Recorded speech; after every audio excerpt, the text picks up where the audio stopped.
L'AES, Washington propose d'éliminer les chefs des groupes terreau au Mali en échange de l'accès des entreprises américaines au lithium et à l'or. Ils veulent investir. Trump ne voit aucun problème à soutenir les efforts de la Russie dans la région. Ces efforts sont indéniablement liés à Africa Corps et aux livraisons d'armement.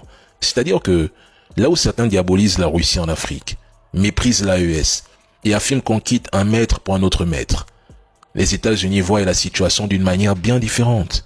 Et dans tout ça, c'est la France qui a tout perdu.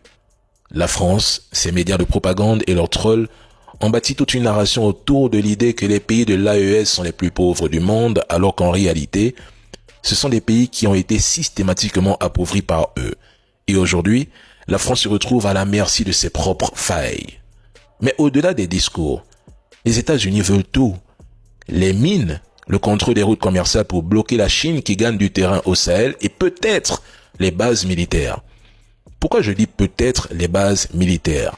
Parce qu'il est peu probable qu'ils investissent massivement dans des entreprises minières ou d'autres secteurs dans l'AES sans garantir une présence militaire et sécuritaire pour protéger leurs intérêts. Les Américains veulent s'implanter, verrouiller, exploiter et si nécessaire, écraser toute résistance sous le prétexte de la lutte contre les terreaux.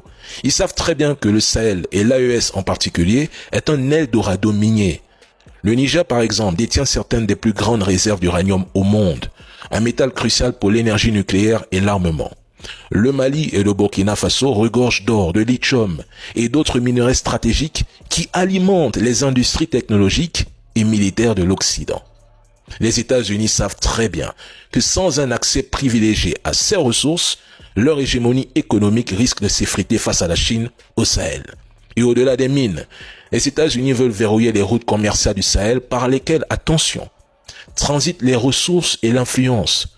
Contrôler ces routes, c'est contrôler le flux des matières premières, mais aussi bloquer l'expansion des corridors économiques chinois comme la Belt and Road Initiative qui menace de redessiner la carte du commerce mondial.